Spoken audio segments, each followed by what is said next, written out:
This is Gilbert Gottfried, and this is Gilbert Gottfried's amazing Colossal podcast with my co-host, Frank Santopadre.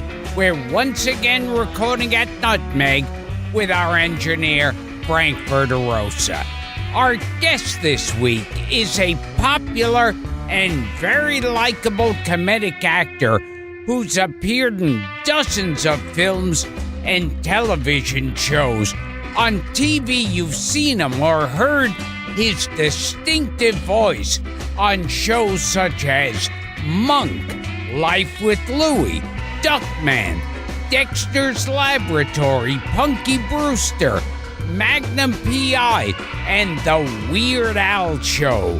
He's also known for a number of memorable performances on the big screen in films like Grease, Grease 2, Zapped, War Games, Spy Hard, I Wanna Hold Your Hand, The SpongeBob Movie, The Polar Express, and the film we all enjoy discussing on this show, Steven Spielberg's old star comedy, 1941.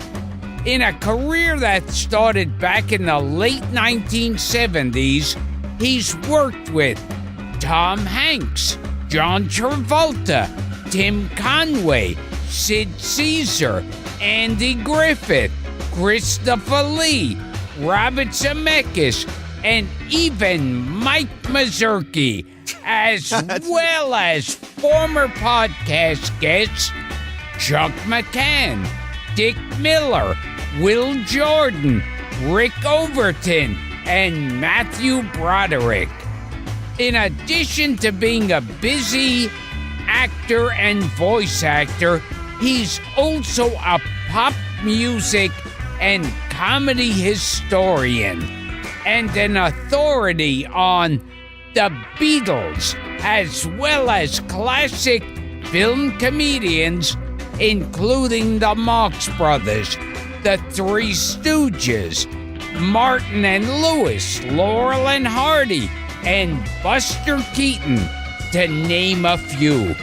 Please welcome to the show a frequently requested guest, a funny and engaging performer, and a man who once appeared on The Gong Show, only to be gonged by another guest of the podcast, our pal, Eddie Deezen.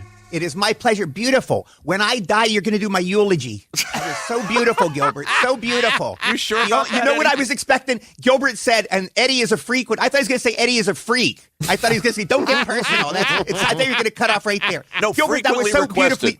frequently requested. So nice of you. Such a beautiful tribute. It's by Gilbert true. Gottfried yet. Oy so nice.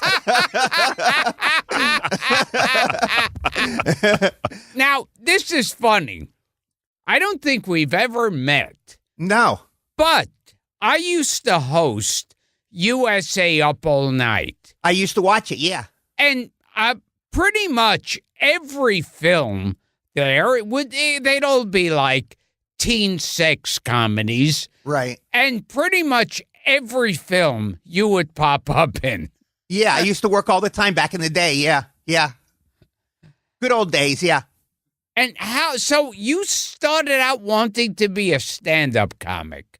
I did. Well, Gilbert, it wasn't that I wanted to. It was more like an enforced reality. It was more like there's nowhere to go. You get out to Hollywood. This is how corny and green I was. You want to hear the corniest, greenest person? I go there. I call the studios. Do you need a good comedian? I called Paramount Studios. A lady. Do you need a good comedian? No, son, or send your picture. I was that corny and stupid. And I'd call the studios and ask, and one lady, I remember she said, I'll pray for you, son. She said, I remember. I actually called the studios and asked. So I got nowhere, So we had the Comedy Store, which Gilbert, and the Comedy Store, anybody could go in. Any schlemiel could go in. So I went in and I performed at the Comedy Store. That was how I got started. But I didn't like you, it's a fish to water. You love it. I could tell by your film. And just by knowing you. That's your thing. But I didn't like it. I have a hard time remembering routines. And I have my routines. I write them on an index card. I couldn't remember lines. So I'd read it off. Hi, da-da-da. They clap. They go, this is Eddie Deezen. They clap. I go, sure, but will you respect me in the morning? That was my opening line. And I'd read the whole routine down in lines. Yeah. Oh, you couldn't memorize anything. You had to have I couldn't cards. memorize it. I don't know how they can memorize their stand-up routines. I don't know how you guys can do that. And you had that trouble when you got into movies. Yeah, I always had the trouble. I did it early, Gilbert. Early on, I could do it better. Like if you see like a film like I Want to Hold Your Hand, I talk a lot, or Mob Boss, I talk a lot. But by the time we got to War Games, which we can get into later, it started with the cue cards. I started to need the cue cards. I was costing the studios money then.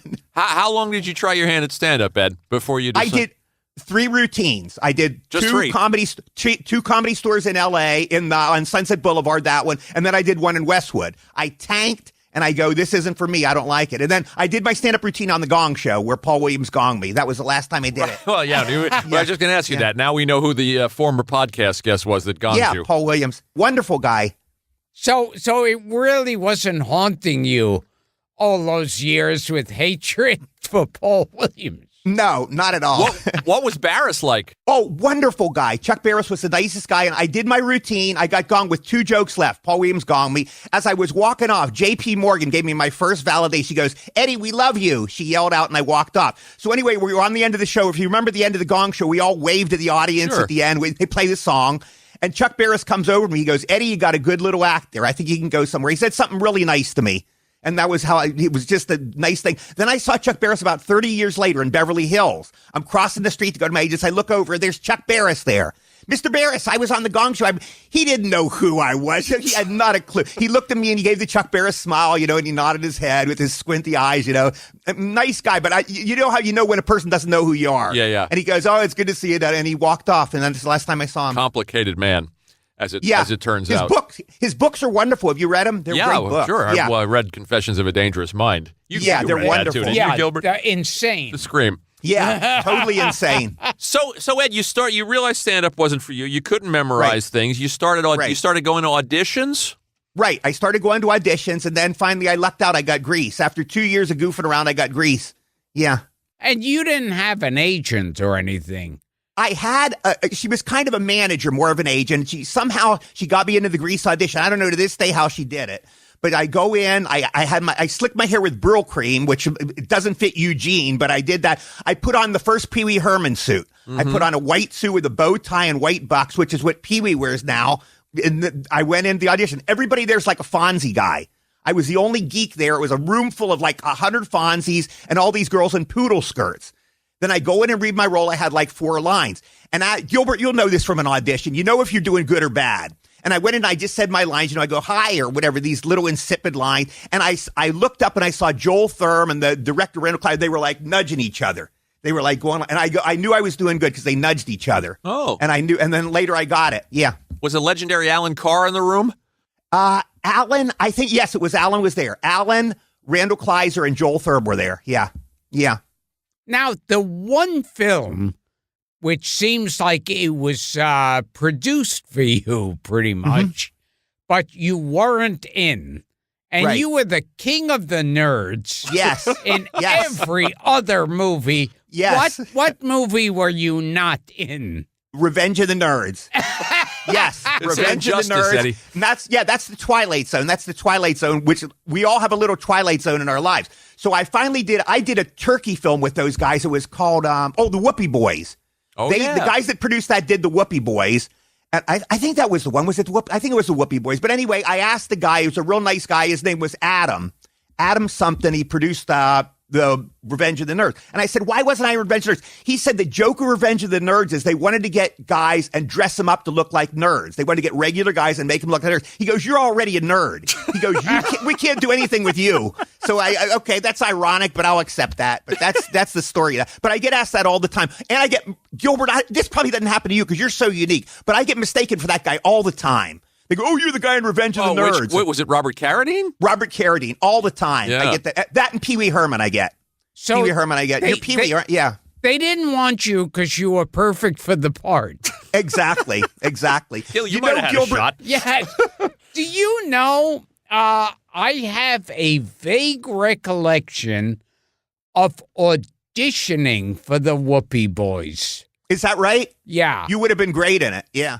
It was a fun little film. Not great, but it has its funny moments. What was the Whoopee Boys about? I'm trying to find it in my notes. Whoopee Boys it was a buddy comedy. Oh, Denholm Elliott was in that. Yes, Denholm Elliott was a great guy. Yeah, wonderful guy. And Mike O'Keefe and Paul Rodriguez were the buddies. Right. And they're kind of like it's kind of like an Animal House. They're kind of like John Belushi slobs, Yeah. And we go to a charm school. The odds like the Three Stooges. It's a charm school thing, and we go to charm school and we're taught them and we foul up. We dance with chicken legs and all this stuff. I got a couple of more questions about Grease. Sure. Eddie, you told me, first of all, I found a thing. Jack Nicholson was shooting nearby. Yes. Jack Nicholson was on an adjoining soundstage. So Jack Nicholson, I swear to God, he'd look out the window and he'd shake his fist as corny as can I cuss on here? Yes. He'd go, shut the fuck up. Turn the fucking music down. He'd shake his fist at us all the time. This is Jack Nicholson. So then one day he comes on the set. And I bounced over to him. I was the first guy. I ran up and I got to shake his hand. He gave me a big smile, super nice guy. And I remember him nodding his head. And, you're looking at friggin' Jack Nicholson's on the set. I wonder what he was shooting. It wasn't Missouri Breaks. I think Missouri Breaks was a little before. It was one of those in that era. Yeah, that's fascinating. So he wanted a musical to shut down their music. Right, exactly, yeah. But he's Jack Nicholson, he gets what he wants, Tell us about driving back home with Sid Caesar.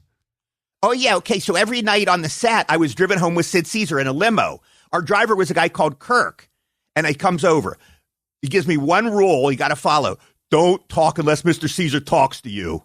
Okay, so I'm a little schmuck, I don't know. Okay, share it. So I sit in the back seat every night, and Sid Caesar would pontificate in the front seat. He was a very intelligent man, and he liked history. He'd go, the Goths would go in and raid the villages, and the Visigoths would take them, and the Vandals. And I remember him talking all this history stuff. Wow. And he'd do this every night, and I'd listen to Sid Caesar pontificate about history and all his opinions. I don't remember exactly what he said, but I remember that he was intelligent. He wasn't necessarily a warm man or a nice man, but he wasn't a mean man, but he was an intelligent guy. And one night was the only time he turns back to me and goes, so you're the water boy, huh? I go, yes, sir. I said something insipid. It caught me totally off guard. I said, is it all right if I talk now? I said, there's some kind of stupid thing. And he just nodded and he went on and then he pontificated. And that was the only time I talked to Sid Caesar. Did you ever meet Sid Caesar, Gilbert, in your travels? No. I was at some show where it was honoring him. Right. And he was there with what's her name? Imogene Coca. Yeah. Okay. And I watched them perform, but I never met. I heard his name's popped up on this podcast a few times. Yeah, he's a legend. Troubled guy. Yeah. They said he was one of those people who, if he wasn't doing a character, he didn't exist. That's interesting. Yeah. He's one of those, just to give my honest opinion, the most overrated guy. My dad loved him. I think our dad's generation, they go, this guy's the Charlie Chaplin of TV. So I started watching the films of him, and I'm just sitting there, nothing. He did one funny one where he did a satire of This Is Your Life, the Ralph Edwards Uncle show. Goofy. Yeah, that was funny. Yeah. And I worked with Howie Morris a couple times. He was a great guy. I thought he was funny. But I never thought Sid Caesar was funny. I thought he had the face of a heavy. He had this face that looked like a killer in a film noir, I go, his like face Mark wasn't Lawrence. it wasn't conducive to comedy. Yeah. So that was kind of off right there. And Interesting. and I can see some talent though. He'd do those foreign accents, I can he see was some great talent, at that. but, He was gifted at dialects. Just viscerally, he never made me laugh. He's just one of those. Was there a Jeff Conaway? Go ahead, Gil. Howard Morris one time called me a loudmouth fucking Jew. Why? What happened? Which is an honor. Yeah. Why did he do it, Gilbert? It was actually... Oh, he was at that autograph show we went to at the Beverly Garland Hotel. Yeah. I took Gilbert to an autograph show in the 90s, and he walked in, and he didn't know that he had just passed Howard Morris, who I believe was dressed as Ernest T. Bass at the time. In the overall. He just shouted out at Gilbert, there goes that loudmouth fucking Jew. No kidding. Yeah. He was very nice, though. Okay, in other words, he was being facetious. He was kidding with you. Yeah. Okay, good. He was busting goals. Good. Was there a Jeff Conaway story, Eddie, before we jump off Grease? Sure. Jeffy was... troubled guy. When we did Grease... Yeah, he was a very troubled guy. He was the only cast member I didn't like. I was scared to death of him. He tried to get me laid. When we did Grease, he tried to get me fixed up with a hooker. I'd never been with a woman. I don't think I'd even touched a woman at that time. But he tried to get me laid, and I remember being in my dressing room. I was scared to death, but it never came to pass. But Jeffy was that kind of a character. And then later on, we became really close friends. We did a lot of signing shows together, and he was like a brother to me. He kind of mellowed out. But the Grease years, he was a scary character. I remember him going, "Oh, Hitler!" Pat Birch was giving us the dance instructions, and she was going, "And you women dance there, and the men go there." And I remember Jeff, he goes, "Oh, Hitler!" He said real loud, and it was like dead silence. It was one of those awkward moments. Wow. Yeah. Anyway, we go to see Jeff. Jeff was like in Greece. We do the signing shows, and Jeff had 9 back operations. He was like all gnarled and messed up and hunched over. But we go to the signing shows, and the teenage girls would come and giggle over him. They were seeing Kanicki. They didn't see Jeff there. They were seeing the guy he played in Grease. Anyway, the last time I saw Jeff, he was in a wheelchair, and I wheeled him around. We went to he was living in this old folks home. It was this place Clark Gable used to own. And there were like these 90-year-olds living there, and Jeff Conaway's living there. And we all sat around, all the Grease cast were there. We all had corned beef sandwiches. We ordered deli sandwiches and sodas.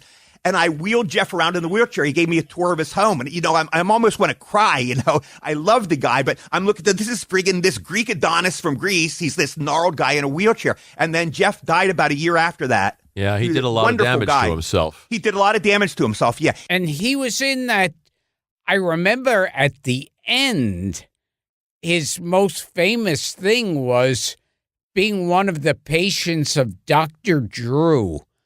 Oh, is that right? Yeah, one of those. I didn't know that. Reality shows. And it was just a freak show. Yeah, it was a bad sad end for him. Eddie, we have to ask you about Laser Blast. Okay, Did you the one film Laser Blast come out before Grease? Laser Blast, yes. It was. I filmed. Grease was the first film I was ever in. But Laser Blast came out first. Laser Blast was March 1st of 78, and then Grease came out June 16th, 78. The legendary Charles Band. Yes, Charles Band. I wonder if he's still around. He'd be good for us. Oh, he'd be great. Good, yeah. Charlie Band. I haven't seen him since then. And Fred Olin Ray, another guy you've worked with a million times. I love Fred. Fred and I were pals on Facebook. Yeah, Fred Olin Ray would love you, Gilbert. He'd love it. We got to get him on. I was looking at his IMDb page. Yeah. He's made 200 movies. He's got a million stories. Crazy amount of... Yeah. He's got some Hunts Hall stories and some great. He worked with some great people. Oh, we'll get him on. They didn't want to hire Hunts Hall for his film. It was like $1,500. They go, "We can't afford it." And he goes, "Are you friggin' crazy? It's Hunts Hall." He goes, "I'll pay out of my pocket." And he paid the $1,500 to get Hunts Hall in one of his movies. Love it. Yeah. On Laser Blast, did you interact with a guest that we had on this show, Gianni Russo from The Godfather? Johnny, I don't remember him. I had a crush on a girl, Betty Goldberg, and the script girl. And then Laser Blast. Oh, yeah, it was just a cheap film. We did Grease, which was in Paramount, a real cool film. And then I learned what a low-budget film was with Laser Blast. We're all in one big warehouse, and you're sitting on apple boxes. That was our dressing room. You could tell it's low budget because they misspelled Roddy McDowell's name in the credits. That's a bad sign. Laser Blast is a turkey. It's not worth anything. But watch the Mystery Science Theater satire. Oh, yes, I'm familiar with that, It's one of the funniest things they've ever done. Yeah. Well, then tell us about Midnight Madness, which I think is Michael J. Fox's first part. Yes. Michael J. Fox was the nicest guy. We'd sit and have lunch together, okay? We both loved the Twilight Zone. We're Twilight Zone nuts, and we talk about it. He was this kid, and he's rather straight in the movie. So Mike and I, after lunch, we'd get a Super Ball out, and we'd play handball against the brick walls at Disney Studios together. Nicest kid ever. So then about 8 years later, I'll go back to Midnight Madness, but cut that like 8 years later, I'm hanging out at Universal Studios. I had an audition or something. This red Ferrari or whatever, red sports car zooms up. I look down. This is little Michael J. Fox. Same guy, but this is after Back to the Future. He's the biggest star in showbiz. It's like one of these corny B movies with Humphrey Bogart. You go back home. He couldn't have been nicer. He goes, "Eddie, how are you?" It's like, you meet these big stars, and it's like there's totally the nicest people. It happens almost every time. But he hadn't changed at all. We reminisced a little. He drove off in his sports car, and that's the last time I ever saw him. One of Gilbert's favorites is in that movie, David Naughton. David Naughton. Oh, yes. In London. Yes. Yeah. Have you guys hit him on this show? No, we got to have David. He's a wonderful guy. Yeah, super nice guy. We'll get him. Yeah. Yeah. And you were in a movie that promised itself to be a great jerk-off film, but wasn't. Which one is that? But I liked the music in it. Zapped. Oh, Zap, yeah, with Scott Baio, the infamous Scott Baio, yeah. Yeah, super he's nice infamous guy, this week. He's infamous. Did that as we surprise record you? this. Yeah. Boy, I thought, what's his name? Charlie Rose surprised me. Yeah. But Scott Baio surprised me, but we'll see what happens. Yeah. You like them. You like that, was it David Pomerantz music? Yes. In Zapped? Yeah, and I think Charlie Fox. Was it Charlie Fox? I think so. Oh, we got to get him in here. Yeah, and yes, something's happening to me. Where is that quiet kid I used to be? Not long ago, one I used to know. Suddenly my life has changed. Suddenly my whole world's rearranged. Turned inside out, makes me wanna shout. Here I am. Take a look at me. I'm high as a kite and I'm twice as free, like a dream that was meant to be. Ready or not, I'll take my shot, 'cause I'm ready to get what you got if you're ready or not. Incredible. It was very beautiful. Isn't that beautiful, Eddie? Were you bar mitzvah, Gilbert? No. Were you bar mitzvah? You did. I was going to say, did you sing your mufta, right? How come you were bar mitzvah? No, I was a bad Jew. I was not bar mitzvahed. The world could have been treated to that voice. Yes. So much Gilbert earlier. Gottfried singing his mufta. It would have been a classic. Yeah. Yeah, it's like my whole thing, I've said it before, about being a Jew. I don't know the holidays. I eat pork. But I know that if the Nazis came back, I'd be on the train with everyone else.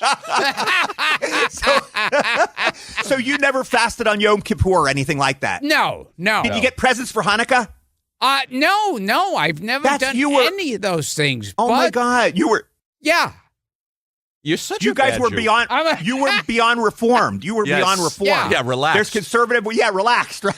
Yeah. Right. Frankie and his Valley. What were that group? Yeah. Frankie Goes to Hollywood. Yeah. Frankie Goes to Hollywood. Right. Good reference. Relax. Yeah. Did you work with our friend Marvin Kaplan in Midnight Madness? Did you know Marvin? Yes, Marvin Kaplan was a great guy. I saw him at Sweetest. about 5 years ago at a health food store. A health food place, great. And we talked and reminisced a little. He was a wonderful guy. The best. Yeah. We had him on our show. And just like, he passed away like just 2 weeks later or something. Is that right? So that was his last performance. 89, yeah. He didn't make it to 90. Such a sweet guy. Yes, he was. Super nice guy. Yeah. Now, Eddie, at that time, and Gilbert and I were talking, you were a busy actor. You were getting you were getting so many parts that you were turning parts down? Yes, I turned down. What was that good one? Oh yeah, Meatballs. One of my regrets. Yeah, They wrote the role Spaz for me, but Jack Bloom got it. But it was written for me, but I couldn't do it because I was doing 1941 at the time. That's the irony of it. I give anything for this work nowadays, but you couldn't work with Bill Murray because you were working with Belushi. Exactly. There's an irony there because you were doing a Steven Spielberg. Yeah, excuse us. Yeah. But you would have been perfect in that part too, by the way. Yeah, I would have loved to have done that. And I would have loved to work with Bill Murray. I love Bill Murray. We'll jump around here a little bit, but this is one I found. Movie, they changed the title to Desperate Moves, but it was called Stiegler and Stiegler. Is that the skating movie? I don't know, but this was, I think, the first time you worked with the legendary Christopher Lee. Oh, that was the skating movie. That was called, it might have been Desperate Moves. Desperate Moves, they renamed it. If you guys remember, in the late 70s, there was a big skating fad. And this was a skating film. That's where I met my wife. I was married one time for 2 years, and that's where I met my wife. We later got married in Las Vegas. And we saw on our honeymoon, we saw Bill Cosby in Las Vegas. Wow. Yeah. Bill Cosby. That might have been an omen. You're right. So prophetic. You're right. Another one of those dangerous names to bring up. Yes. Yeah. I'll do a whole show of them. Yeah. I appreciate the fact that in Stiegler and Stiegler, and I didn't know it was an ice skating movie, Christopher Lee's in the cast, you and Wheezy Jefferson. Yes, this is Jefferson. Isabel, super nice lady. If you didn't know that she co-starred with Christopher Lee, you would be wrong. That was probably her only film, right? Isabel Sanford? That Isabel was Sanford. Her only film. Yeah. Really nice lady. Yeah. Now, what was Christopher Lee like? The nicest gentleman, Gilbert. Total gentleman, a total mensch, just the nicest guy. I did 3 films with him. And he's the nicest guy in the world. Always, it's this distinguished guy, but a regular nice guy. Great guy. This is the first time I've heard Christopher Lee described as a total mensch. Yeah. Well, That's how I saw him. He claimed, whether it's true or not, did he claim that he killed Nazis? Yes. With his bare In hands. World War II? Is that right? Yeah, in some cases. Oh, my God. Yeah. That's interesting. He was that was what was said about him, that he was a Nazi hunter. Yeah, although I've heard mixed stories. We're trying to get to the bottom of it. Some people say totally good soldier, but he wasn't any big hero. Right. That's interesting. You worked with him again in a movie called Rosebud Beach Hotel. Rosebud Beach Hotel. Christopher Lee was all 3 turkeys. And then I did one called Silence of the Hams with him. Right. 3 out of 3 turkeys, yeah. Right. Probably the 3 low points of his career he did with me. Well, go ahead, Gil. Now, Silence of the Hams. With Dom DeLuise. Yes, tell us the cast. That was okay. Every Bush belt comic. Leslie Nielsen, unfortunately, I would love to have met him, but I never met him. But I did see Andy Griffith. There was a scene in the movie that was cut out, and Andy Griffith is sitting on the toilet, and he walks off, and I'm like a little lackey, and I run up and I pull a cord, and they flush the toilet. And it was a funny little bit, but for some reason they cut it out. It was just a brief scene they cut out. Anyway, I want to meet Andy friggin' Griffith. Of course I want to meet him. I love the guy. So on the set, I'm looking down there. He has a boot on. This guy's boot. Get my goddamn boot off. We have Frank, take my, whatever the guy's name was, his assistant. Get my boot. He was the meanest guy ever. Just scary from what I saw. I was terrified. I don't want to go near this guy. Will you get my boot off? Get me some coffee. And he's yelling out these orders. And this is Andy Griffith, Sheriff Taylor. the Mayberry. Yeah, I watched the show today. And I love the guy. But I was scared. I didn't want to approach. Some of these guys, the aura, you don't approach them. And this was one. So I never approached Andy Griffith. I saw him there, but I don't want to get anywhere near him. Which movie is this now? I think this was Silence of the Hams, wasn't it? Oh, was it Spy Hard? Oh, was that Spy? I'm so sorry. Yeah, I'm so sorry, Spy Hard. I'm mixing them up. Confused. Silence of the Hams. Who were the other people in Silence of the Hams? Gilbert, I don't remember. Was that Leslie Nielsen or was that? No, that was Spy Hard? Leslie Nielsen was in Spy Hard. Silence of the Hams was Dom DeLuise. Everybody's in Silence of the Hams. Dom DeLuise. I don't have my phone. I never saw it. That's one of the ones I've never seen. Yeah. I'll tell you what. 2 other podcast guests were in Rosebud Beach Hotel though with Eddie, Chuck McCann, and Hank Garrett. Oh, wow. Love both. And also, that's where I met Peter Scolari, my pal, and we did Polar Express together. Yeah. He's the nicest. By the way, he'd be great on your show. He's the nicest guy in the world. I did a pilot with Peter Scolari once. Is that right? Yeah. We'll track Peter down. Yeah. You work with the director Harry Hurwitz on Rosebud Beach Hotel. Okay, I remember Harry. Who was famous for making The Projectionist. With Chuck McCann, yes. which you would appreciate. You would appreciate being, because it's sort of a Keaton. It's sort of a Sherlock Jr. thing. Right, yeah. It was, who was in those guys, the Funny Boys. Do you remember them? Those 2 guys, they were called the Funny Boys. I remember wait. Schmocken Valley? Yeah, that's it. You're exactly right. Yeah. I thought you were saying an epithet. I thought you were saying that fucking Valley. Jonathan Schmock? Yeah. Jonathan Schmock and Valley. Yeah, Jim Valley, right. Jim Valley. I don't know what they're doing now, but they were in it. Yeah. Yeah. And what about Surf 2, where you played Menlo? Surf 2, there was no Surf 1. It was the first movie in history. There was no Surf 1. It was Surf 2. I loved it. That was the first time I ever got top billing in a film, in fact. It was really fun. I loved Surf 2. A lot of girls in bikinis running around. It was great. Ruth Buzzy and Cleavon Little? Any memories? Yes, Cleavon Little I loved. Nicest guy ever. And Ruth Buzzy I've done signing shows with Ruth Buzzy. She was a very nice lady. Yeah. She's in Texas. We've been trying to I heard she married a rich guy. Is that right? Is she with a rich guy? We've been trying to get her on the show. Yeah, I heard she married a real rich guy. Interestingly, and I saw this in my research, when you were doing Surf 2, you encountered a guy named Gary Graver, who worked with Orson Welles. Yes, Gary, and he was Fred Olin Ray's cameraman. He's passed away. Yeah, he passed away. He had a lot of great stories, About Welles. Yeah. I'm trying to think. Oh, it's a story on him, believe it or not. He claimed that, I don't know if it's true, but he told me Welles gave him his Citizen Kane Oscar. I'm not kidding you. As a gift. I go, you're kidding. Wow. Yeah. Wow. For some reason, for whatever, a token of admiration, or maybe he couldn't pay him, but he gave him that thing, and he claimed he had it. Yeah. Okay, I'm just going to fly through credits, Eddie, because this is fun. Sure. What about a movie called Delta Pi with Ruth Gordon? Oh, yeah, I couldn't understand her. Ruth Gordon, but I couldn't understand what she was saying. So we do a scene. With a scene, we're ready. Okay, action. Then she goes, and we'll take him and we'll walk down. And I just realized whenever she stops talking, say your line. I couldn't understand a word she said. I go, yes, ma'am. I walk down the street. And then you take them over there and you go, yeah, that's right. I took this lady down and we walked down the street. You walk, huh? Yeah, I walked down the street. And that's all I did. I could not understand what she was saying. Nicest lady, very nice. But I couldn't understand her. She was really old. Yeah. She didn't scare the shit out of you like Andy Griffith did. That's right. Yeah. Andy was scary. So it's so funny that Christopher Lee is a nice, pleasant guy, and right. Andy Griffith is a fucking scumbag. You know what? You're right. I don't think he went that far. The irony of life. You're right. It's one of the ironies. You're right. I've never heard anybody say anything disparaging about Andy Griffith. But so we've made news. But now I'll be repeating it constantly. Right. What about, here's another one. Well, we talked about the Whoopee Boys with Denham Elliott. We have to bring this up, Eddie, because this is a movie that's come up on the show, and Gilbert and I love it sure. for all the wrong reasons, and that's $1 Million Mystery. Oh, yeah. Oh, yeah, $1 Million Mystery. Yeah. Because we had Rick Overton here. Okay, I loved Rick. Yeah, The best. they got all these, Gilbert, you should have been in that one. They had all these comedians in it, and they got us together, and they tried to do Mad World again. And for me, it didn't fly, but it was all right.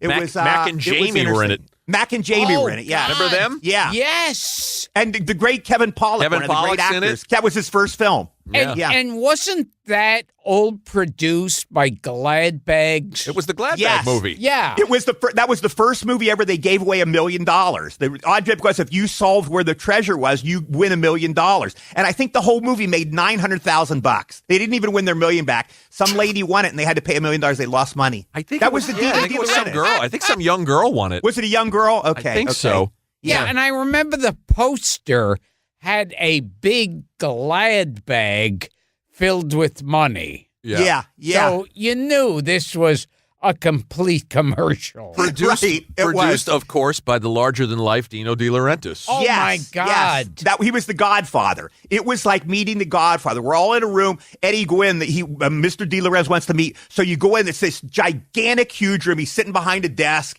It was like meeting Brando as the Godfather. Yes, sir.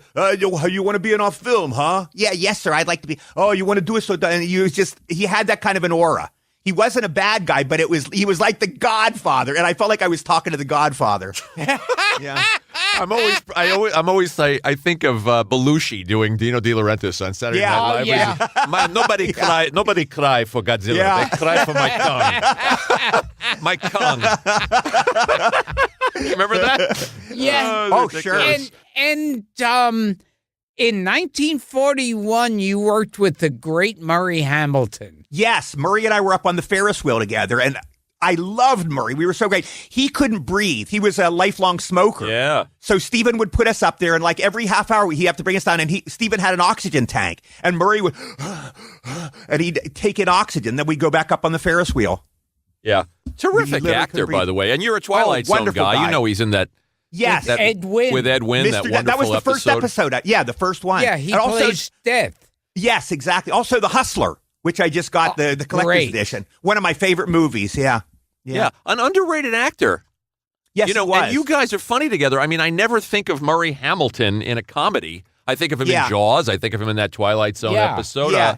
He's kind of, in Jaws, he's kind of so campy. It's almost funny. He's such a campy character. But I see what you're saying. Now, here's a crazy showbiz. Go ahead. I remember in The Hustler, one of my favorite lines is Paul Newman says to Murray Hamilton, who's like this Southern card shark, Paul Newman says, well, you know, I win sometimes. And Murray Hamilton goes, oh, I bet you do. Isn't he in Harper, too? Doesn't he show up think so. Does he show up in Harper? Terrific. He's in a bunch of those. Maybe he did. He might have stayed friends with Paul Newman and they put him in. Now, I heard this, and I'm wondering if this is bullshit. When I do deep research on guests like you, I find these strange things. Mm-hmm. Did you ever hear this, that Zemeckis and Gale and Spielberg first approached Jackie Gleason and Art Carney? Yes, absolutely true. And get this, too. Not only that, John Wayne. They asked John Wayne. Stephen asked John Wayne to play Stillwell. Exactly, but he thought it was un-American. He goes, "Don't do this film. It's un-American. This is World War II, So he didn't do it. But yeah, Jackie Gleason and Art Carney, yeah. Gleason and Art Carney were supposed to play the two guys on the Ferris wheel, right? I don't know what happened, but yeah, that's the story. Is true. What I heard is that, and I guess this is true, but I heard that Gleason was feuding with Carney at the time and said, "I won't work with him." Is that right? They wound up reuniting again not long after to make a movie called Izzy and Mo. Izzy and Mo, right. I remember that. Yeah, but there's an interview with Bob Gale somewhere, and he says they approached Gleason and Carney, and it was a no-go, and it winds up becoming you and Murray Hamilton. That's interesting, yeah. I guess Art Carney would be the guy with a dummy like me, and Gleason would have been, the guy getting upset. Yeah. And you were not the voice of the dummy. No, it was a nice guy called, I forget the guy's name. Oh, Jerry. Jerry something was the voice of the dummy. They tried my voice, but Steven didn't like the way it worked. My big story on that, by the way, is I threw up in Steven Spielberg's toilet. This is one of my great honors. They had Steven, every day we're on the Ferris wheel and Steven would whip us around. And then this one day there's a scene where the Ferris wheel goes off the pier. So Steven was whipping us around really fast and I have bad motion sickness. And I started feeling woozy. Steven lets me off the wheel and he goes, "Let my secretary take you to my dressing room." So I'm shaky and woozy and she takes me to his dressing room. I'm laying there on Steven Spielberg's cot. So I'm starting to feel sick. I go into the bathroom. I heave up.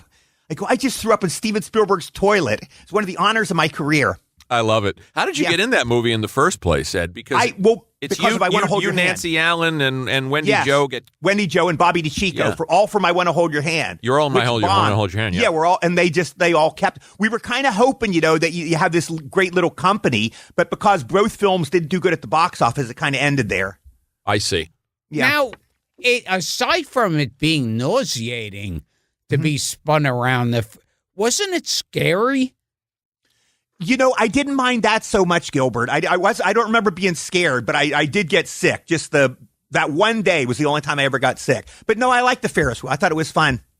So you didn't have to audition. They carried the four of you over because you had worked with Zemeckis and Gale on I Want to Hold Your Hand, and they said there's a beginning of a group here with chemistry. We were hoping for that. Yeah, we were anyway. But and I think they pretty much wrote the characters for us. What about Bob Zemeckis? So. Yeah. What about Lionel Stander, who's in those scenes with you and Murray? Lionel I met only one day. I didn't know him that well. He seemed like a good guy, but I only met him once. We had the one scene, I think, where do not touch or do not pull the lever or something. I pulled the lever. Yeah. That was the only time I saw him. Right. He was famously blacklisted, Lionel Stander. Oh, I didn't know that. Yeah, in the Red Scare. I didn't know that. Yeah, he was a victim of the Red Scare. We've talked about that movie on this show. Gil, we did an episode about 1941. Oh, yes.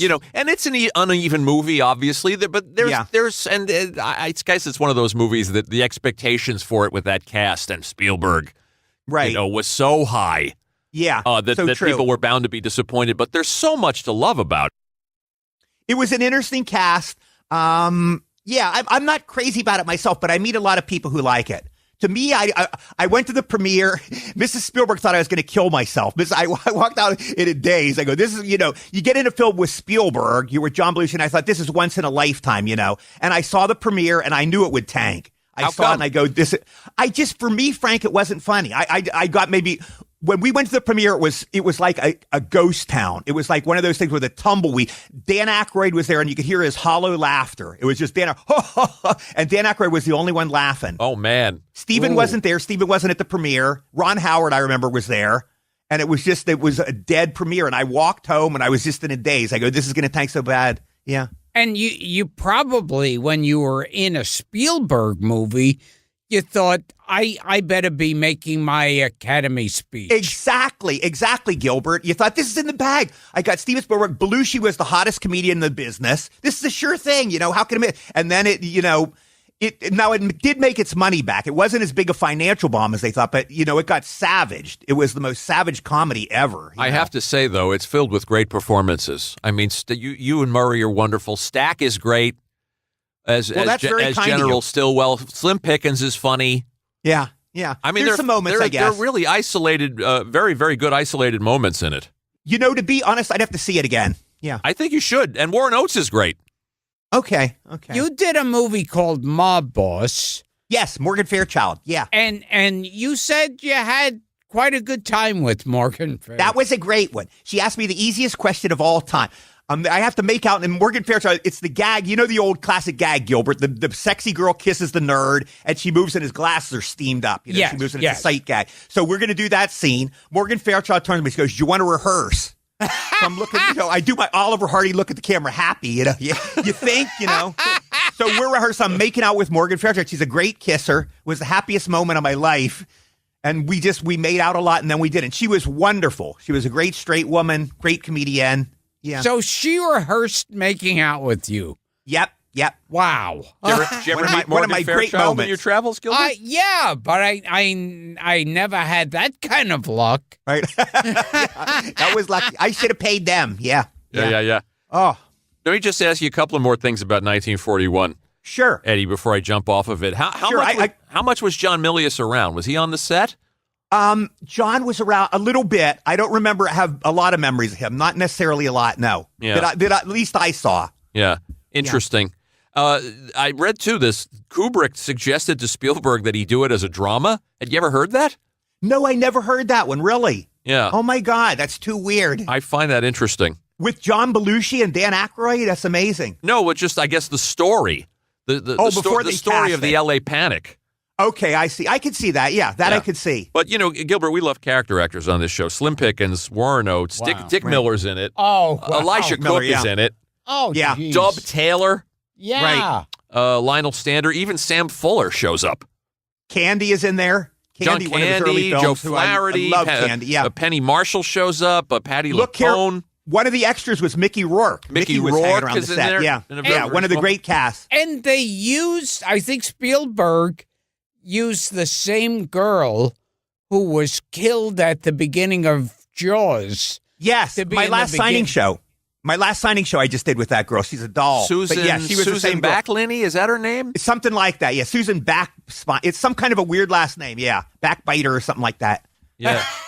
Which is ironic for Jaws, isn't it? Do you have any Belushi stories, Eddie? I know you guys had lunch one day. I love the guy. I met him. He was at the I Want to Hold Your Hand premiere. John was there, and we were at the party afterwards. And he was just sitting alone, and I sat down on a bench, and we chatted, and he was the nicest guy, totally straight. Not, Gilbert, some comedians are always on doing this thing, and some comedians are very serious people. And John was one of those serious, we just talked about stuff. We talked philosophy and all this stuff for like a half hour, and that was where I met him. Anyway, we did 1941, and one day I'm sitting there. I'm a 22-year-old schmendrick, on the set. Steven Spielberg turns to me, "Eddie, you want to go to lunch with us?" "What? You want to go to lunch?" Okay, it's him, Belushi, and Dan Aykroyd. I'm a 22-year-old kid, So we go to the commissary of the studio. I didn't say one word. I'm sitting there, keep my jaw from dropping, I'm sitting. It was so surreal. But they all talked, in kibitz. Yeah. I saw what it was like. Everybody kept approaching Steven, I remember. "Mr. Spielberg, I did this sketch of you. Mr. Spielberg, can you sign this? Mr. Spielberg, I have this script." And everybody kept coming up to see there's nobody to protect them. And I just saw what it must be like to be Steven Spielberg, I'm sure he's more insulated now. But we did the whole lunch. Then I realized I didn't have a wallet. I didn't have any money. I was, oh my God, I ate my lunch. But luckily, Steven picked up the tab. So I didn't get to be embarrassed. It's interesting that he was that big a deal, and he really only made two films. Well, Sugarland Express, but really Jaws and Close Encounters. Yeah, but remember the effect they had at that time. It's kind of like Travolta. Remember, he only did Saturday Night Fever and Grease, but remember the tremendous effect of them. Yeah. I wonder if this is bullshit, huge. The kind of stuff I find. But I found that Kubrick suggested he do it as a drama, and I found that Spielberg kicked around the idea of doing it as a musical. Had you heard that? No, I never did. That's interesting. I hope this is true. I think some of this came from Bob Gale or from a commentary. Eddie, just to indulge me, will you say "trap like beavers"?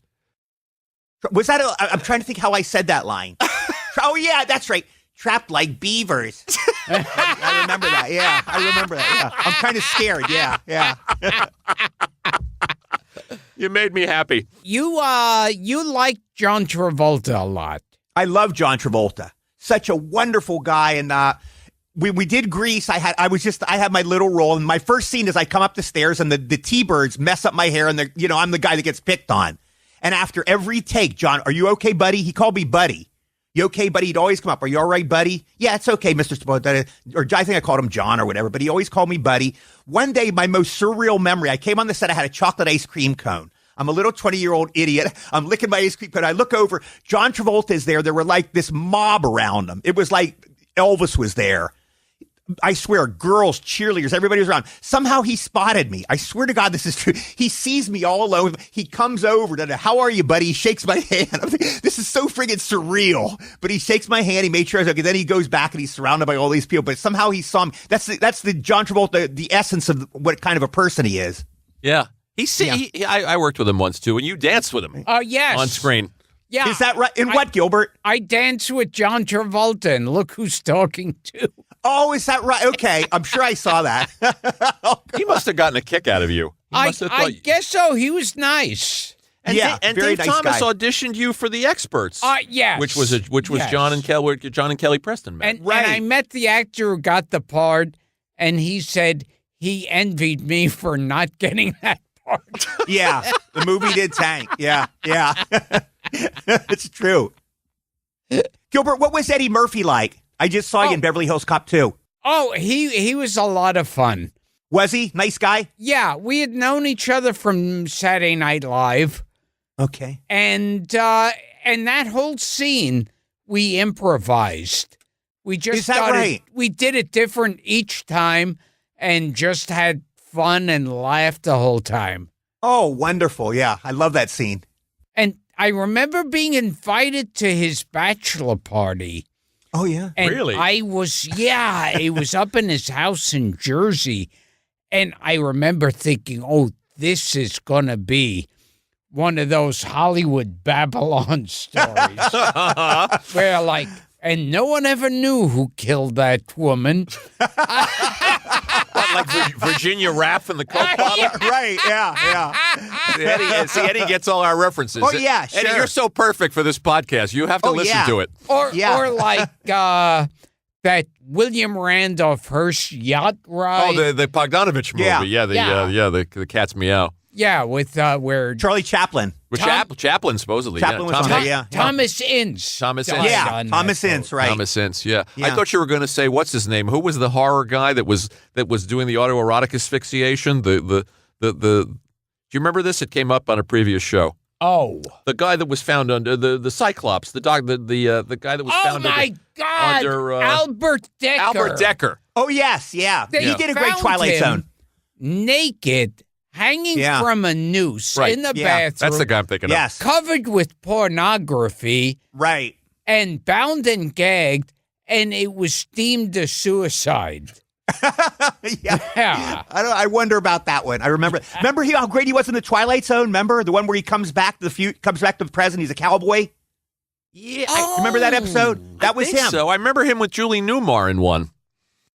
Oh, where he's the devil? Yes, where she's. Yeah, I think remember that. Yeah. Yeah.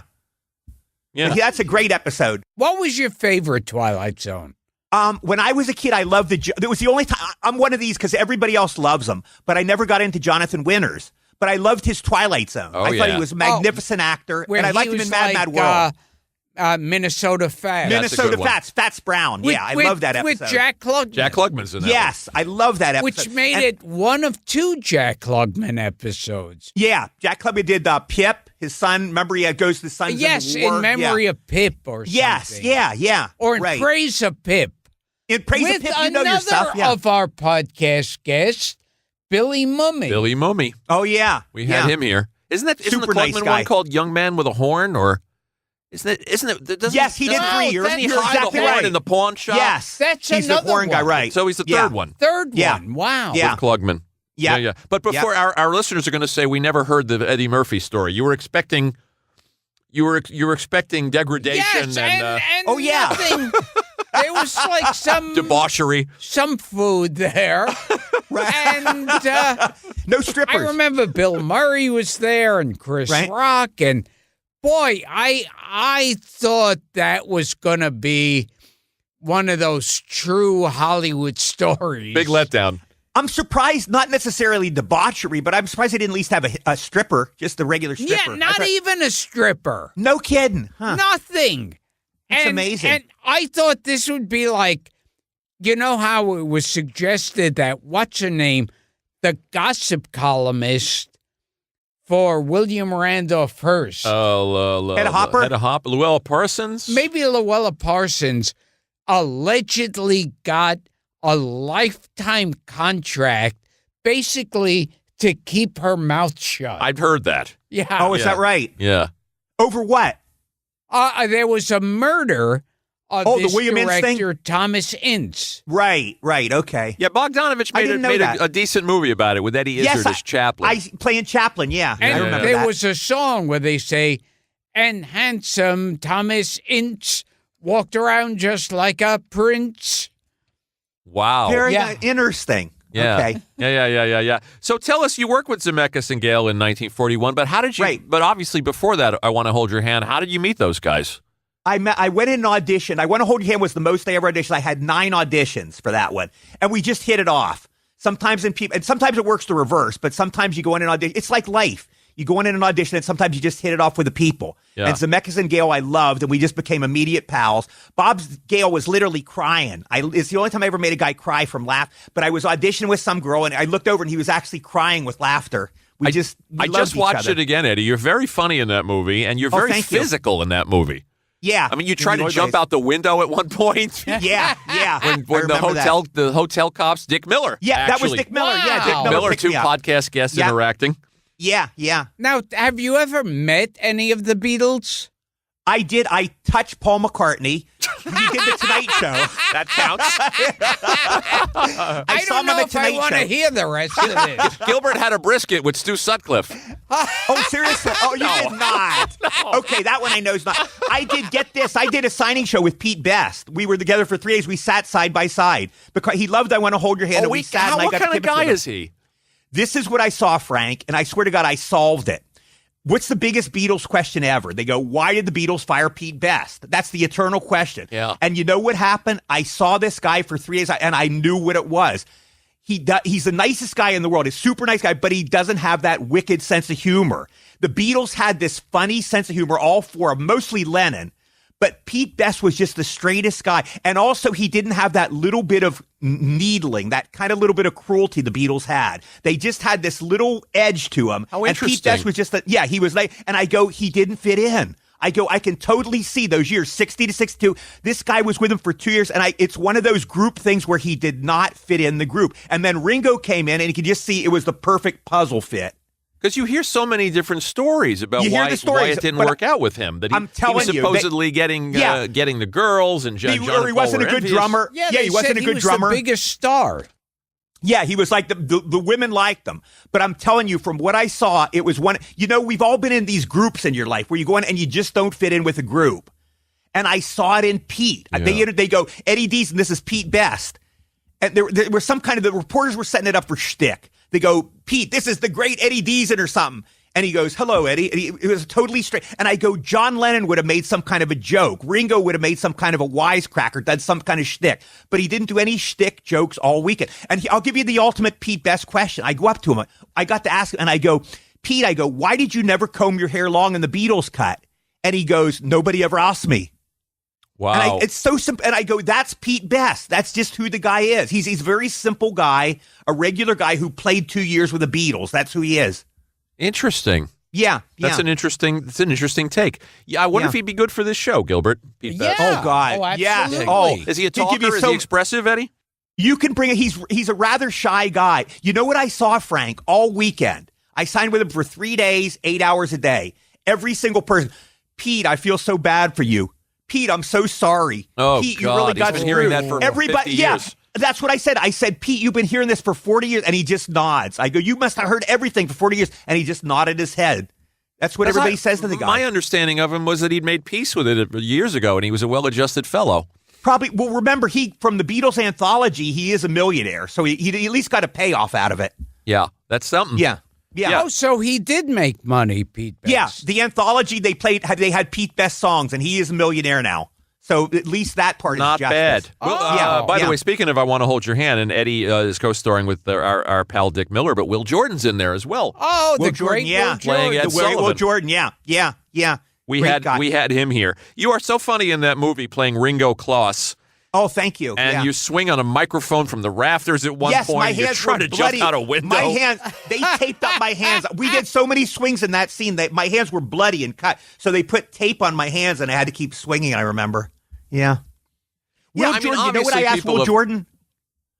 I'm sorry. You Go know ahead. what I asked Will Jordan, by the way? We were sitting together in makeup, and I asked him what I always wanted. I said, was there something physically wrong with Ed Sullivan? Did he have a sickness? And he said, you know what? That's the question I get asked the most. And he goes, as far as I know, he didn't. There was just he was just, here they are, Ed's this weird skeleton guy, Yeah. But I thought was there a physical thing? Was there a disease I don't he know. had?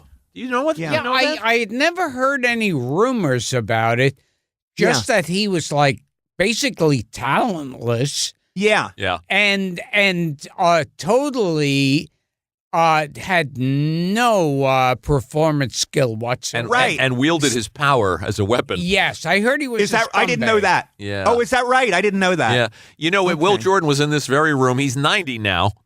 Right. When you guys God made that bless him. movie in 78? Right. 77, 78? 77. He really yeah. looks like Ed Sullivan. I Yeah, mean, it's a he masterful makeup job. But Yes. and they're shooting him from a distance. But you Yeah. have you have Right. to see it. I mean, he is the embodiment of Ed Sullivan. Yeah, in that picture. absolutely. He's a dead And ringer. He Yeah. was in about 10 movies, Will Jordan.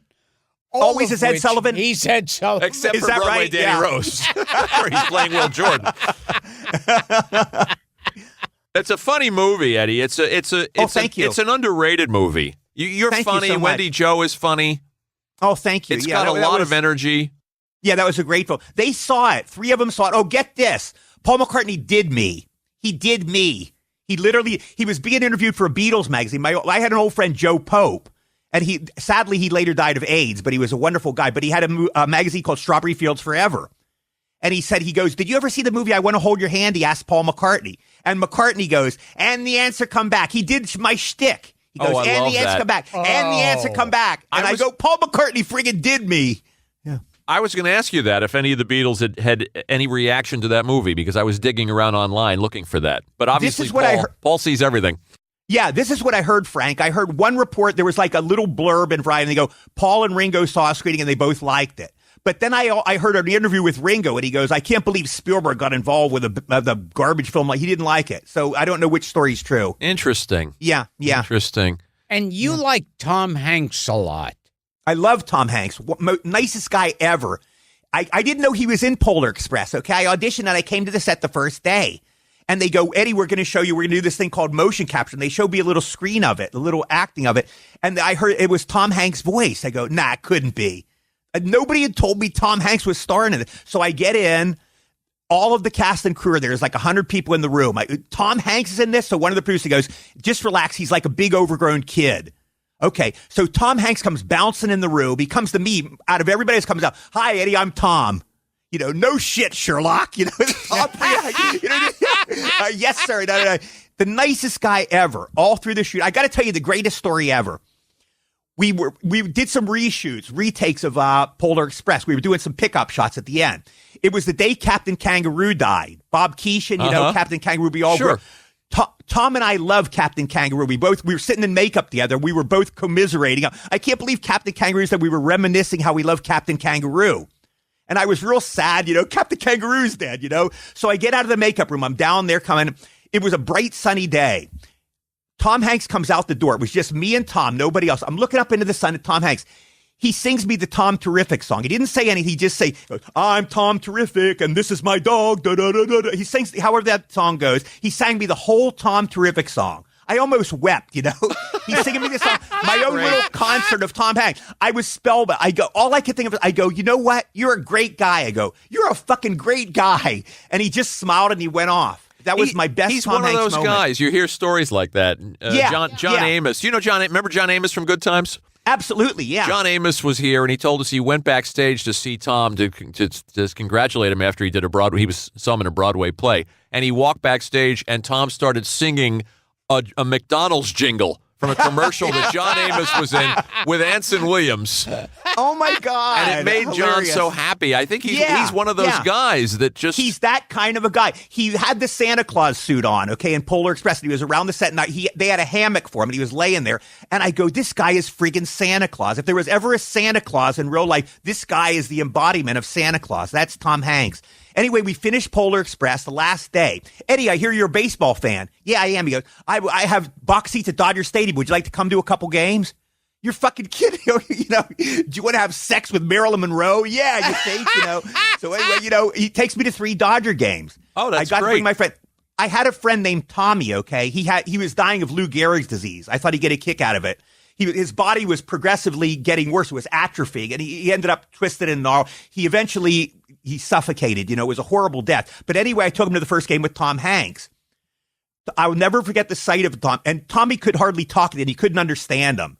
He'd go, "Well, you take me to the game," and I'll never forget looking down, and Tom was listening carefully to what he was saying and nodding, and he'd go, "I wanted Mr. Hanks," and then Tom signed the baseball for him. You could barely understand Tom, but that was what I remember about Tom Hanks, just him really intently listening to this poor guy. Tom didn't know he was going to die or anything, but Tom just nodded and listened, and he made it special for Tommy. Another mensch. Nice to hear. Yeah. No Andy Griffith. No, no scumbag Andy Griffith. Right. I was glad to see too, and I found this in my research. Speaking of Hanks, that you're also a fan, as Gilbert and I are, of That Thing You Do. Yes, I love that movie. That's a great movie. Us too.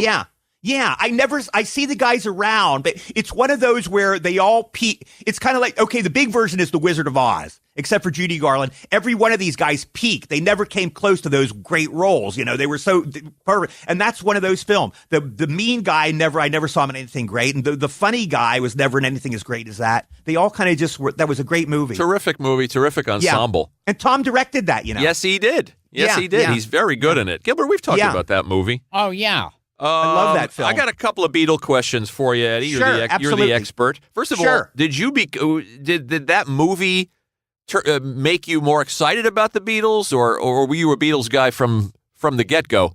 You know what it is, Frank? It was one of those I played myself. I'm a Beatles freak. You were a fan I'm from a Beatles nut. Yes, I love the Beatles. I remember watching them on the Ed Sullivan Show. I remember seeing Hard Day's Night and Help in the theaters. I always loved them. So I just played myself. Do you like Yellow Submarine? I asked this of Beatles fans, even though it's not the Beatles' voices. Yeah, I wish the Beatles did the voice. I wish they did, but I love the film. Yeah. You do. Yeah. You do. I wish they'd done more films. They were such great comedians. I know. And after Help, it just stopped. But they could have been a great comedy team. Well, yeah, Hard Day's Night's my favorite all-time movie. One of mine, too. They did the pretty terrible Magical Mystery Tour. Yeah, it's a strange one. Yeah, that's not really a narrative so much as it's like a disconnected series of music videos. Yeah, you watch the great videos, right? And then in the between, it's like they were these stone guys. George said it was the most expensive home movie ever. It's like these 4 guys just making a big home movie. That's what it looks like. Did you see Across the Universe? Did you like it? No, I never did. Never saw that, Frank. You should see it. Is it good? Worth seeing? Yeah, worth seeing. Ambitious. Okay. It's got the music. Okay. Which is hard to dislike. Do you remember the Beatles cartoon series? Oh, the Saturday morning show. Yeah. Absolutely. I used to love it. Yeah. And the voices were so off in that. Oh. They didn't sound anything. John was like this distinguished guy, like a Noel Coward guy, and the voices didn't fit him at all. Yeah, it was like one of them sounded like Ronald Coleman. Right. Like anything You're right. vaguely British You're was right. good enough. By the way, One of them like Laird Krieger. Gilbert, we got to get into your film, how much I loved it, but you do the best John MacGyver ever. I never heard anybody do John MacGyver. Finally, a guest who appreciates John MacGyver. Oh, please. Thank you. Oh, my God, that was so good. Yeah. You do Give me a it with little Tony John Curtis, MacGyver. too. That's in my film, Gilbert. Yes. Yes. I loved it. Great movie. Everything in this factory must be run according to schedule. I run a Perfect. tight ship. Perfect. Nailed it. Did you Hey, ever, I'm going to Gilbert? send you the Peter Asher episode that we did, too, since you're such a Beatle guy. Oh, please. I'd love it. We Yeah. have I got to Peter catch here. up on your show. I see, I've got to be taught how to see it. Because I've heard so many great things about it. All my friends love it, but I didn't know how to get it on the computer. I'm so stupid. You're kind. Well, I'll send you some links. We had Billy J. Kramer here, too, since you're such a British Oh, my invasion God. guy. Yes. Yeah. Yeah. John Lennon gave him the J, you know. That's John right. Lennon put the J in. Yeah. That's right. He gave him a hit song, too. That's right. Yeah. And what is your opinion of Night at the Opera? It's not my favorite, Gilbert. Yeah. But it's a good film, but the real Marx Brothers connoisseurs like the first five. Those first five course. was Zeppo. That's Zeppo, it. yeah. Zeppo apparently is worthless, but he gave this great balance. It was Zeppo and Groucho and Harpo and Chico, and there was this perfect balance he gave. And when he left, there was something missing. And, It's one of these great Night enigmas. At the Opera, Yes. Night at the Opera, it looked like the Marx Brothers were put on a leash. Yeah, yeah. Well, you know what happened, Gilbert? They did it, and then Thalberg took over, and women didn't like the Marx Brothers. So they go, we got to be more appealing to women. So they put in the musical numbers. They put in the romance, stuff And Alan like that. Jones, yeah. Alan Jones, yeah, he was the Zeppo. He was Yeah, kind I of the prefer Zeppo Zeppo. with a big Yeah. me too.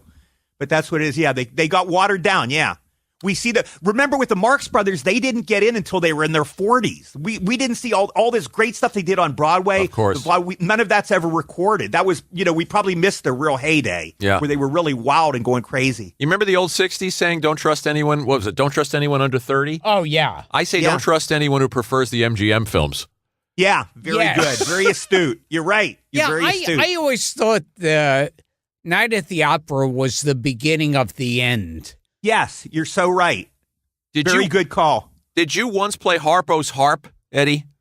Yes, I did. We saw a Harpo one-man show. The guy's name was Les Marsden or something. But we went into his dressing room after the show. He was our friend, and we said, great show. And he had Harpo's harp in there. Can I please? That I sure go ahead. And I played Harpo's harp. I got one of my great moments. I got Pretty to strum cool. on Harpo's harp. Yeah, yeah. Pretty cool. I mean, you're talking the genius of geniuses. Harpo Marx, Curly Howard. You wonder where these guys came from. They were kind of in these groups, but they were as good as Chaplin or Keaton. At their best, they were as good as any comedians ever. And I heard Cary Grant was a big fan of the Stooges. Really? Yeah, particularly I didn't know that. Curly. Is that right? I didn't know Yeah. that. Well, Eddie's a That's big great curly to hear. guy. Oh, yeah. Curly's my favorite. He makes me laugh more than anybody. You know who else I heard, by the way? Frank Sinatra. In one of it's either Nancy's book, Really? one of the daughters wrote. She said, yes. He said, my dad would come home. He'd turn on the Three Stooges. He said, and I'd hear him laugh like howling. He would just laugh like crazy. So Sinatra was a Three Stooges fan, too. And didn't I know that. heard when Larry Fine was in the home, James Cagney would visit him. Oh, is that right? That's Yeah. fascinating. I didn't know that. Also good Interesting. stuff. Gil, you've been Yeah. holding out on me. You never told me that. I don't like talking to I you. understand that. Eddie, what do you know about fake Shemp? Fake Shemp. Okay, well, Shemp was under contract. We're obsessed with this now. Yes, you know the story. He did 73 films with the Stooges, and Shemp goes to the fights one night.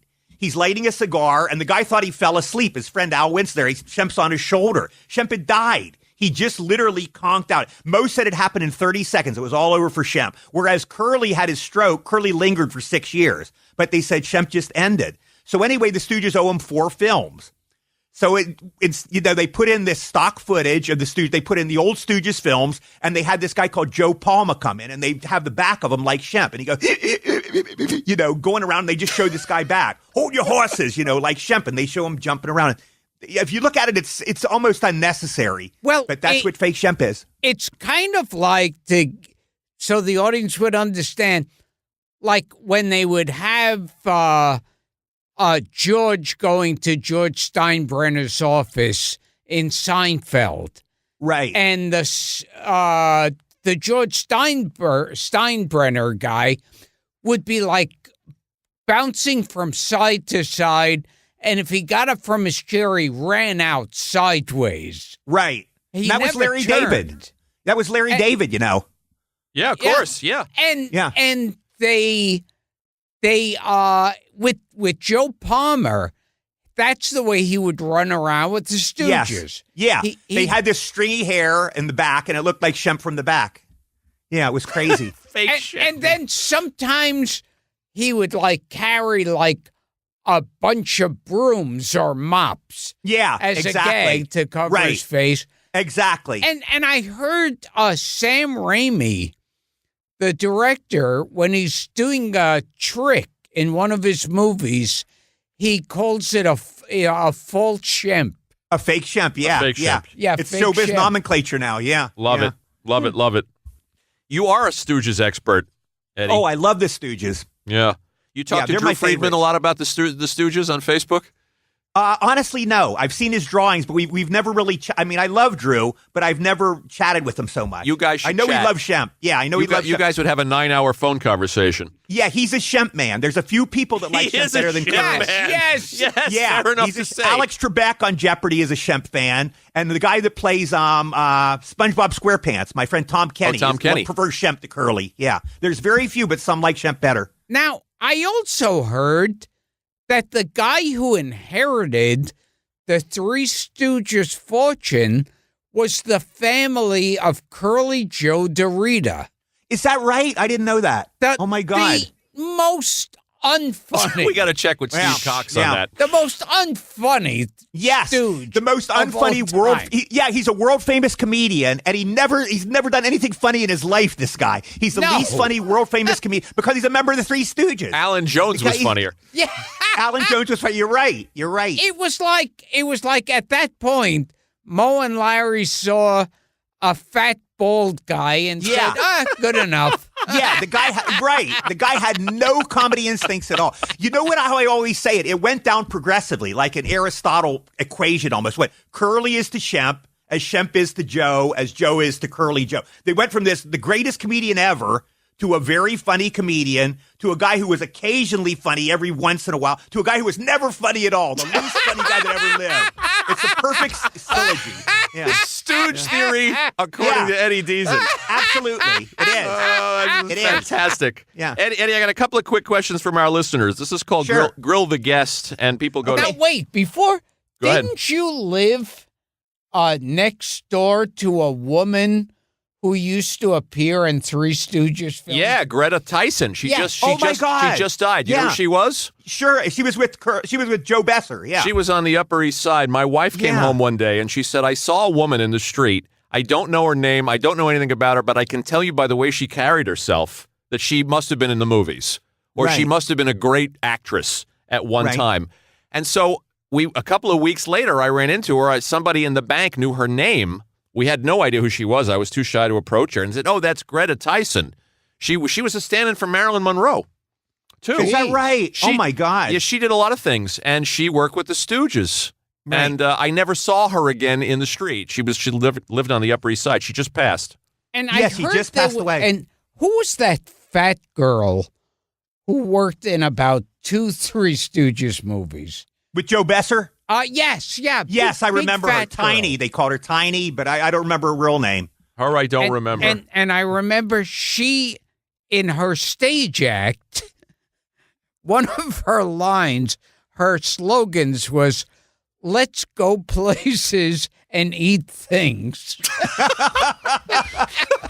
The Okay, stuff that you was remember. that was in Midnight Madness. They must have got Midnight Madness from that. Remember the fat chicks in Midnight Madness? That was their Yes. catchphrase. They must Yes. have got that from Greta or from that fat lady. I mean, Here's 2 questions from fans, Eddie. Laura Pinto, Sure. our friend Laura Pinto. Eddie appeared in 3 movies I absolutely love: Grease, I Want to Hold Your Hand, and Polar Express. What was his favorite experience of the 3? oh my God, I guess Grease. Even though I have such a little role in Grease, I'm so negligible in Grease. But because your first film was such an adventure, it's so much fun. That was probably the most surreal fun, I guess. Grease.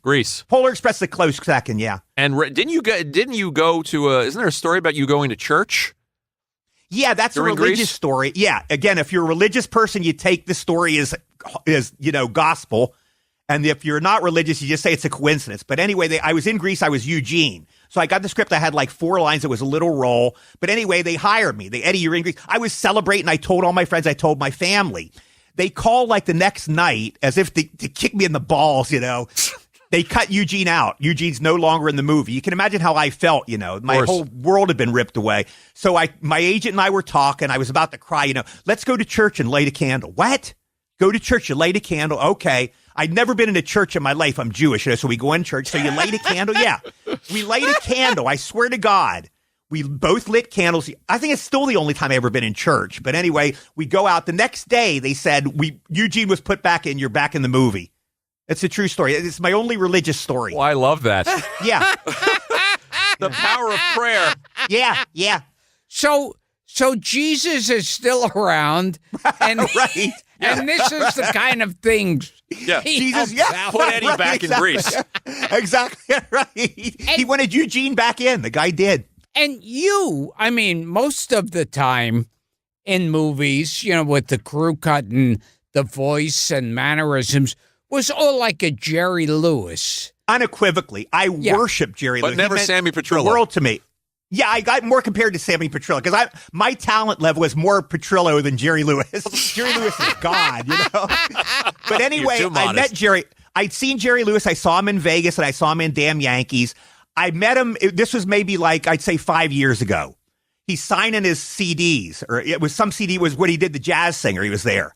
So I'm in line, I swear to God, I turned into a 12-year-old kid. I'm standing there rehearsing. Mr. Lewis, I'm your biggest fan. I've seen all your movies. I'm rehearsing over and over. Mr. Lewis, I'm your biggest fan. I've seen all your movies. I love you. The guy's heard it 20 million times. But the thing is, some celebrities can hear it again and they'll appreciate it in present time. And some are fuck you, So anyway, I go to Jerry Lewis. It's my turn. There was a split second where he did a take. He saw me walking. Now, I never knew, did he recognize me? Did he know I was a guy in the movies? Or did he just see this freaky looking guy? Because I walk funny. I have scoliosis and I naturally walk crooked. So he either saw me looking funny or he knew who I was. But there was this split second he saw me. So anyway, I walk up. I remembered my lines. Mr. Lewis, I'm your biggest fan. I've seen all your movies. I think you're the greatest comedian in the world. Dead silence. It's like Adolf Eichmann is looking at me. I swear to God. He looked at me with such disdain. I mean, this guy, the guy hated my guts for whatever reason. He looked at me with total disdain. He did everything but sneer at me, But I'm saying, I started babbling stuff. I was nervous. Mr. Lewis, I think you're great. I loved you in the movies with Dean Martin. I'm saying these stuff. I dropped the names of a couple people that knew him. I go, I know Jim Neibauer. He's dead silence. And then finally he deigned to say, he said, thank you, he said. It was like a little kid being forced to eat their spinach. That was how he did. He goes, thank you. Unbelievable. And then I took the things I go, thanks, Mr. Lewis. So I went down and saw my manager. He goes, what happened? I go, I just met Santa Claus and he kicked me in the balls. That's how I felt. I had never been, he goes, you look like you're going to cry. I almost cried. Yeah. Oh, my God. Adolf Eichmann. That was a bad one. Yeah. Oh, God. I heard he had his mean side, but boy, he had his oh mean boy. side. You heard that, Yeah, huh? this was just the most hostile thing. If you can imagine, if you've ever been a person that just absolutely hated your guts or just had no time for you, and that's how he treated me. Maybe he knew that you were kind of doing a little bit of Jerry. I always went, I'll never know, but it could have been that. It could well have been that. He goes, this is this third-rate guy. And I know he hated Sammy Petrillo. So maybe think, this guy's another Sammy Petrillo, and maybe that's why he hated me. I don't That's know. for sure. Sammy Petrillo once showed up at one of his shows, and Lewis had him kicked out. Really? What Oh my a God. guy. He hated him that much. Yeah. Yeah. Eddie, as we wind down, tell us, I'm going to let you pick. Yes, sir. You want to Sure. tell us about Mike Mazurki? Do you want to tell us? Yes. You worked with Stuart Whitman. You worked with Bill Yes. Hickey. Yes. I worked with Bill Hickey In what? in an episode of Wings. Oh, okay. Was I he a nice played guy? his nephew. Okay. I think I was his nephew too, Gilbert. I think in Mob Boss. I think I was. So we got that in common. Whatever Yeah. the best story is among these guys. Also, you told me you had a Mickey Rooney story. I have a Mickey Rooney story. And I just wanted to finish John Belushi real quick, just to give him his due. This is just a real quick one. The last time I saw John Belushi, we were kind of pals, and you run into people around town.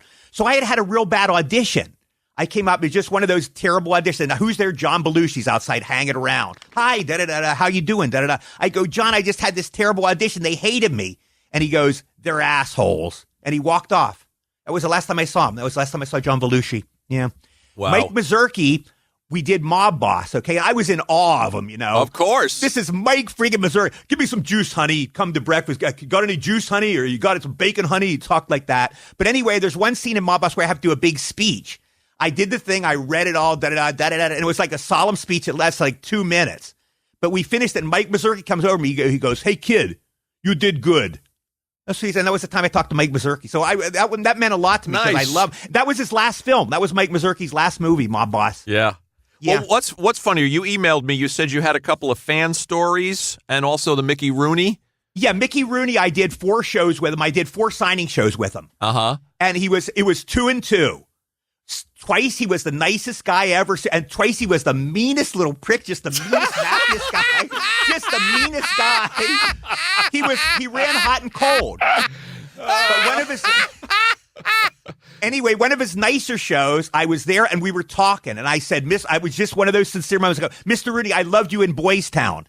And I looked at him, and I saw that twinkle in his eye. How nice. And I saw that's Mickey Rooney from 1938. And I realized that's the one part of our body that never changes. The rest of our body all gets old, but your eyes never change. You could be 108 years old, and your eyes are still the same as when they were 20. And I saw that twinkle in his eye, and that was Mickey Rooney from 1938 with Spencer Tracy. Love it. So but why did he turn on you? He just was grouchy. He was kind of a curmudgeon. Yeah. And sometimes I'd be there, leave me alone. Oh, I saw Mickey Rooney come out with Dick Van Dyke one day. They're walking out, and this is like the surreal shot of all. And Mickey Rooney and Dick Van Dyke come out from a voiceover session, and we all went to Dick Van Dyke, nicest guy ever. And Gilbert, sure. I loved your scene in the movie. It was so beautiful, you singing with him. But anyway, He was the nicest guy ever, gracious. We all shook his hand. How are you? The most charming guy. Mickey Rooney's there. Let's go see Mickey Rooney now, all my friends. I go, no, he gives off bad vibes. I could tell there was something. So they woke him up, and Mickey Rooney, it's like this corny, crabby neighbor. He goes, get away from me. Get away from me. He shoved them all away, and he just went out. He was this crabby curmudgeon. Anyway, Mickey Rooney, I went to the bathroom besides him. We did a signing show together, and he wore these little shorts. He had these plaid shorts on.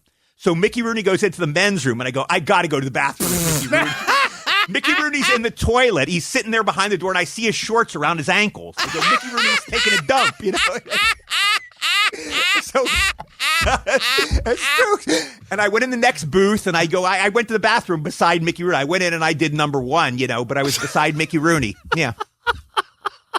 And Mickey Rooney was taking a dump. He was taking a dump, yes. Yeah. That's a beautiful story. It is. Another tear. I heard a story about Mickey Rooney that when he'd be on tour doing a play or a show, his big thing was he'd invite everyone to like the hallway where they had a payphone, and the whole cast and crew he'd invite over, and they'd be excited, going, Mickey's doing it again. And he would call his wife long distance, wherever he was, and he would like fuck a girl against the wall or get a blowjob while telling his wife how much he loved her. You're kidding me. Are you serious? That's the story I heard. That sounds like Chico Marx. That sounds like a Chico Marx story. Oh, yeah. That's interesting. Yeah, that's something Chico would do. Yeah. Sick individuals. That is hilarious. Yeah. Well, this takes us naturally into our closer, Eddie. Yes, sir. You and I had a nice phone chat. The other night. By the way, this is one of my favorite episodes in a long time, so thank you so much. Oh, so my pleasure. For entertaining. I gotta say, before we end, please let me say something, but you can say yours first, but I have to say something before we end. But do you want me to say mine now? Yeah, sure, if you want. Gilbert Gottfried, I wish I was there to hug you. You've given me so much laughter and joy in my life. And your wife, you hit such a home run. You know, in life, everybody always strikes out. We're all like Charlie Brown striking out in our life. But with Dara, I just talked to her over the phone and I met her. You hit such a home run with her. And I saw it in your movie. What a lovely lady she is. You're the luckiest guy in the world. And you're such a great comedian. And I have to ask you one question though, Gilbert, the movie didn't explore it and I wonder about it. Who did it for you as a comedian? Who influenced you? Did you base your character on anybody or is it wholly original? Yeah, never based it on anyone. Interesting. It was weird. It was like one of those things when people say, where did your persona come from? Yeah. I always kind of think to me, because I performed like a trillion times, and then one day you wake up and go, oh, I've been doing it that way a while. And so it's kind of like when people ask me that, it's like going up to someone in the street and saying, you know how when you walk, you kind of move your arms a certain way? How did you come up with that? It's just totally natural. Yeah. Or the way that you is so sip interesting. your coffee cup. Where did you develop? Never thought consciously. He's just an original creature, Eddie.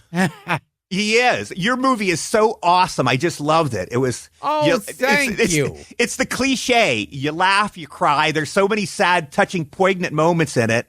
And Gilbert is so hilarious. We all know that. I just loved it. Yeah, but I got to see Dara and how, a lot of people never get that. See, I've never had that in my life. Somebody to come along and save you like that. And I know what it means to have somebody save you like that. And I'm happy for you. Oh, thank you. What a nice thing. And one of you appreciates Dara. That's beautiful. And the movie's called Gilbert. It's on Hulu. Yes. Neil Berkeley did a wonderful job. He did. Please. So one of the best documentaries I've ever seen in my life. It really is. Yeah. It really is. Who did it? Who directed? Neil Berkeley. Is he a new? I've heard of him. Yeah, He's a he made a famous good director? movie. He made a documentary about Wayne White, the Pee-wee's Playhouse designer. Okay. And Okay. Dan Harmon. And he made one about Dan Harmon. Okay. Creator it's just of so beautifully done. Yeah. Rick and Morty. Yeah, he did a wonderful job capturing this loon. Absolutely. Sitting next to me. This strange sociopath. A very unique guy. Yeah. So Eddie, tell us, Yes, sir. tell Gil the story you told me on the phone about the late night phone call from Spielberg and Zemeckis. Oh, okay. I'll tell you this story. This is the one story that I didn't know if I should put up, but I'll just tell you. We're all old and who cares? We're all adults. Yeah. We were filming I Want to Hold Your Hand in New York, okay? Now, the cool part, we stayed in the Beatles suite. They put us up at the Plaza Hotel. We stayed in the suite the Beatles stayed in '64 when they did the Sullivan Show. So that was cool. But anyway, it was one Friday after shooting. It's like 1 or 2 in the morning, okay? I get you're tired. You've been shooting all day. I get a call, 1 or 2 in the morning. Bob Zemeckis. Hi, Eddie. Hiya. Who is this? Bob. Hiya. Listen, you got to come to such and such address. It's some address in New York, whatever. Bob, I'm tired. Please, I can't go. No, you got to see this. You have to come. He goes, you don't even have to pay. Come in a cab. I'll pay for the cab. He's friggin' Bob Zemeckis. I was a little disgruntled, but okay. So I get dressed. I get in a cab in the middle of the night in New York. I take a cab down. I get in there. It's Plato's Retreat. There's this club called Plato's Retreat. Wow. It's 3 stories of couples screwing. It's like the Roman orgies. The bread and circle. I'm sitting there with Spielberg and Zemeckis at Plato's Retreat. I get my little Coke, watching these couples, I'm trying to eat my Coke. It was the most surreal night of my life, but we're at Plato's Retreat. The 3 of us are there. Me, Spielberg, and Zemeckis. Totally true story. And we're at Plato's Retreat. It was the most surreal night of my life. Save that one for you, Gil. Yeah. Jesus. Yeah. That's a true story, Gilbert. Yeah. Yeah. What? Who has a story like that? Eddie Deezen. Yeah. I know. Yes. Yeah. I mean, Plato's Retreat. I never was in there. I used to hear about it all the time, though. I'm sure AIDS killed it off. I'm sure this was before the AIDS. Oh, they era, closed it down during the AIDS crisis. Absolutely. Yeah, it was a different world. Down all those sex clubs. Yeah, it was a different world. Yeah. But 3 stories, and you couldn't believe what you were seeing. It's like something out of a bizarre movie. And these were big rings. It wasn't some little place. It was gigantic rings, and there was 3 levels of people, all these couples going at it. Like Lazy Susans? Like people just copulating They weren't rotating. They didn't revolve. Oh, they didn't revolve. 3 round stories. Yeah, they didn't revolve. That's disappointing. It was just 3 stories. Yeah, it was 3 stories. And we were like 3 little kids, We're looking at this. Yeah. Well, I told you I haven't saved the best for last, Gil. This is the first time I ever told that story in public. It's a story you tell friends, but Gilbert's my friend. Frank, you're my friend, so what the heck? Your secret is safe with us and about 40,000 people. Right. Well, since I don't believe anything's going to top that story, this has been Gilbert Gottfried's amazing Colossal podcast with my co-host Frank Santopadre and the very funny Eddie Deezen. Eddie, you're more than a funny actor and a showbiz expert. You're a raconteur. Thank you so much. Thank you, Gilbert. Thank you, Frank. It's been my pleasure. We were really entertained, man. And now, tell me how I can get that image out of my head.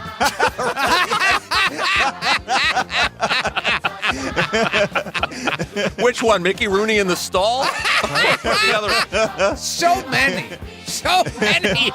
Thank you, Eddie. Sure, my pleasure. Take care. Have a great week. Have a great Eddie. year. Continued success, Gilbert. You're the best. Oh, you want to plug anything, Eddie? Your website? No, actually not. It's the 40th anniversary of Grease. We're hoping we get some signing shows this year, but nothing specific. Okay, so hopefully great. we'll get some signing shows. That's pretty much my gig now. Yeah. Okay, Yeah. buddy. Thank you for Okay. this. Take care, you Thank guys. you. All right. See you later.